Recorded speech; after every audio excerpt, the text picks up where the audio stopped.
Hello everyone, আসসালামু আলাইকুম। সকলকে রাজিবুল একাডেমির পক্ষ থেকে স্বাগতম। এসএসসি ও দাখিল পরীক্ষা 2026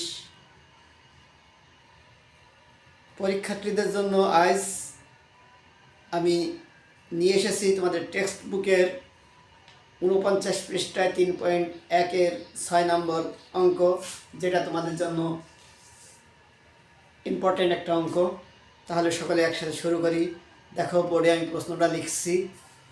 তো এখানে প্রশ্ন খেয়াল করো, দেখো এখানে 2x plus 2/x equal to 3 হলে x স্কয়ার প্লাস 1/x স্কয়ারের মান কত? খুব সহজ একটা অঙ্ক। তো দেখো এখানে আমাদের 2x plus 2/x equal to 3 হলে x স্কয়ার প্লাস 1/x স্কয়ারের মান কত? এখন প্রশ্নটা বোঝো, আমাদের মূল অঙ্ক x square plus 1/x square. তো এটা যদি আমরা সূত্র করি, আমরা কিন্তু এই মানটা সরাসরি ব্যবহার করতে পারছি না। তো যখন আমরা প্রশ্নের মধ্যে সরাসরি মান পাবো না, তখন আমরা দেওয়া আছে দিয়ে মানটা বের করে নেব, এটা মাথায় রাখবা। তাহলে দেখো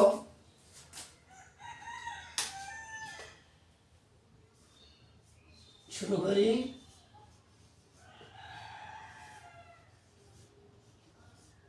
দেওয়া আছে 2x plus 2/x equal to 3। তো আমরা দেওয়া আছে এটা, আমরা এখান থেকে মান বের করে নিয়ে আসবো। দেখো ওখানে উভয় পাশে 2 আছে, তাহলে 2 কমন নিলাম। এখানে 2 নিয়ে নিয়েছি, থাকছে x প্লাস 2 নিয়ে নিয়েছি, কোনো কিছু থাকে না, তাহলে 1 থাকছে বাই x ইকুয়াল টু 3। পরবর্তী লাইন দেখো, এখানে 2 গুণ অবস্থায় আছে, তাহলে 2 এ পাশ থেকে ও পাশে যখন নেব তখন কি হয়ে যাবে? ভাগ হয়ে যাবে 3/2।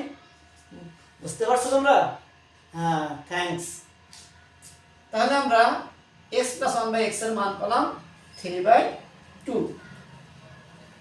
মূল অঙ্ক ছিল এটা। তাহলে আমরা এখানে প্রদত্ত রাশি, প্রদত্ত রাশিটা কি? x square plus 1/x square. তাহলে x টা যদি আমি a ধরি আর 1/x টা যদি b ধরি, তাহলে a square plus b square. তাহলে a স্কয়ার প্লাস b স্কয়ারের কোন সূত্রটা এখানে ব্যবহার হবে? এখানে মান আছে প্লাসের, তাহলে আমরা কি ব্যবহার করব? প্লাসের সূত্র। তাহলে a plus b whole square minus 2ab। x কেটে যাচ্ছে, তাহলে এখানে x প্লাস 1/x এর মান কত পেলাম? 3/2। স্কয়ার আছে স্কয়ার মাইনাস 2 কে 2। কি সহজ না? হ্যাঁ।